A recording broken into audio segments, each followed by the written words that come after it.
جو افضل ترین صحابہ ہیں وہ ہیں کہ جو ابتدائی طور پر اسلام لائے، اور حضرت عمار بن یاسر رضی اللہ تعالیٰ عنہ انہی میں سے ہیں۔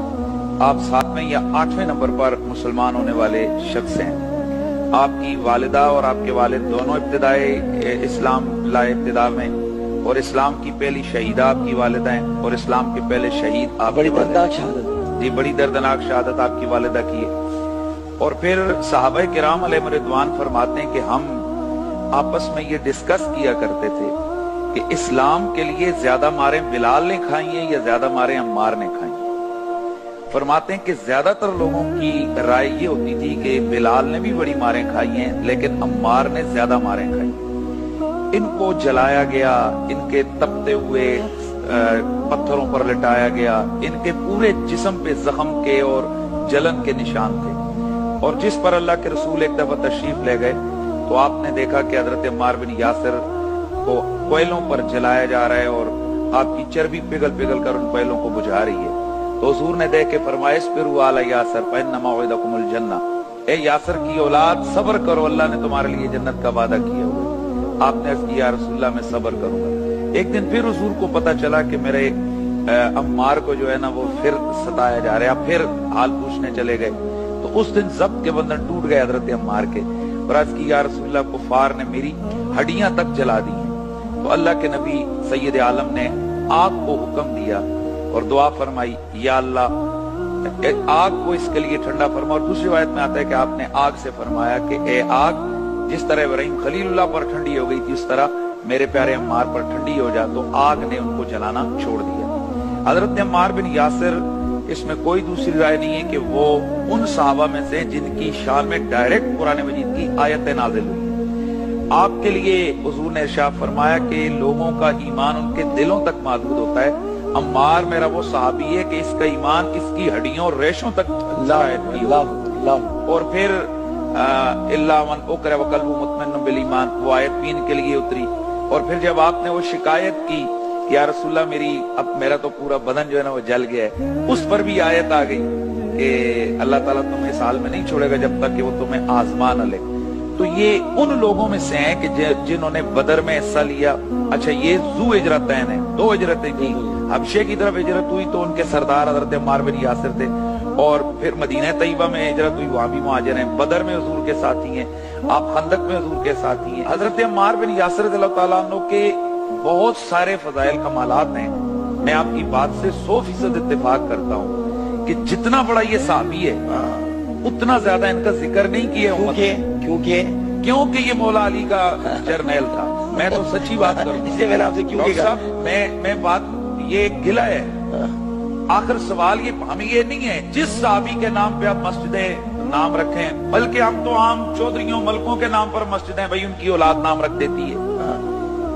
سوال یہ پیدا ہوتا ہے کہ حضرت عمار اتنا بڑا بندہ ہے کہ اللہ کے رسول فرماتے ہیں 4 اربعۃ من الصحابی ان الجنۃ لتشتاق الی اربعۃ من الصحابی، اور کئی الفاظ سے یہ حدیث موجود ہے، اور اس کو محدثین نے صحیح اور بعض نے حسن قرار دیا۔ حضور نے فرمایا جنت میرے 4 صحابہ کی، میرے صحابہ میں سے 4 ایسے ان کی دیدار کی مشتاق ہے۔ ان میں سے فرمایا ایک مقداد ہے، ایک سلمان ہے، ایک عمار ہے، اور ایک علی ہے، اور ایک روایت میں حضرت سلمان کی جگہ حضرت ابو ذر کا ذکر ہے، اور ایک روایت میں حضرت ابو ذر کی جگہ حضرت مقداد کا ذکر ہے۔ تو یہ وہ صحابی ہیں کہ جنت جن کے دیدار کی مشتاق ہے۔ اور پھر حضور زندگی میں آپ کو شہادت کی خبر دے کر گئے، اور آپ نے فرمایا کہ عمار جب آپ مسجد نبوی تشریف اپنا تعمیر ہو رہی تھی تو رسول اللہ صلی اللہ علیہ وسلم آپ بھی اینٹیں اٹھا رہے تھے، تو حضرت عمار بن یاسر 2 یہ اینٹ سے مراد یہ والے تو بڑے بڑے بلاک تھے مٹی کے بنے ہوئے، تو آپ اٹھا کے جا رہے ہو۔ حضور نے فرمایا عمار یہ کیا کر رہے ہو، 2 کیوں اٹھا رہے ہو؟ آج کی یا رسول اللہ ایک اپنی طرف سے اور ایک آپ کی طرف سے۔ اچھا رسول اللہ صلی اللہ علیہ وسلم نے ارشاد فرمایا وَيْحَكَ يَا عَمَّارُ سَتَقْتُلُكَ فِئَةُ الْبَاغِيَةِ، تو بعد میں شہید ہوگا، بعد میں تجھے جو ہے نا قتل کیا جائے گا۔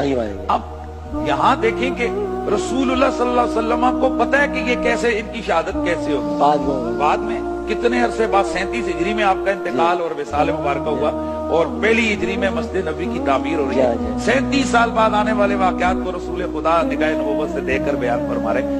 تو عرض کرنے کا یہ مطلب ہے ڈاکٹر صاحب کہ ضرورت اس امر کی ہے کہ یہ جو بھی حضور کے پیارے ہیں ہمیں ان کا ذکر بھی کرنا چاہیے اور ان کا تعارف امت کو کروانا چاہیے اور امت کو بتانا چاہیے کون کون لوگ ہیں بھائی جن کی وجہ سے آج ہم مسلمان ہیں اور جن کی وجہ سے اسلام کو اللہ تعالیٰ نے اتنا عروج اور قوت عطا فرمائی ہے. اور یہی حضرت عمار بن یاسر ہیں. میں پھر کہہ رہا ہوں کہ زیادتی کی گئی ہے بالخصوص ان لوگوں کے ساتھ تاریخی حوالے سے کہ جو اہل بیت اطہار کے قرب میں تھے. حضرت جعجع غفاری حضرت مولا علی کے ساتھی رسول اللہ کے صحابی ہیں. ڈاکٹر صاحب افسوس کا مقام یہ ہے اس صحابی کے بارے میں کتابوں میں اتنی نیگیٹو چیزیں لکھی گئی ہیں کہ ایک بندہ کانوں کو ہاتھ لگاتا ہے. حضرت عبد الرحمن بن ادیس البلوی، اسی طرح مالک بن نویرہ، اسی طرح سلیمان بن سرد، یہ صحابہ کرام ہیں. محمد بن ابی بکر یہ صحابی رسول ہیں. آخر کیا صحابی لفظ جو بولتے ہیں وہ دو چار کے لیے ہی ہوتا ہے؟ لہذا یہاں بھی یہ سوچنا چاہیے علماء کرام کو کہ یہ جو اتنے بڑے بڑے صحابہ کرام ہیں آخر ان کا ذکر کرنے سے زبانیں گنگ کیوں ہیں آپ کی؟ وجہ کیا ہے؟ اس لیے کہ یہ مولا علی کے لشکر میں تھے، مولا علی کے جرنیل تھے. اور ڈاکٹر صاحب آخری بات، ان کا جب وقت شہادت آیا تو آپ نے کھڑے ہو کر آپ نے فرمایا مسند احمد بن حنبل کی حدیث ہے، میں یہ تاریخی واقعات بھی بیان کریں گے، جو کچھ میں نے بیان کیے حدیث کی کتابوں سے بیان کیے. تو آپ 93 برس کی عمر ہے اور آپ کو حضور نے فرمایا تھا آخری غذا تیری دودھ ہوگی.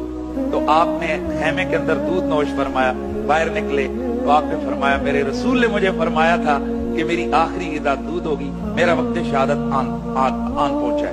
آپ میدان میں گئے اور آپ نے اس وقت فرمایا تھا، آپ نے فرمایا اگر اے لوگو تم مجھے مقام ہجر کی کھجوروں کے ساتھ میری لاش کو لٹکا دو تو پھر بھی میری یہی آواز اور صدا ہوگی ان لمسلمون علی الحق، میرے آقا مولا علی حق پر ہے.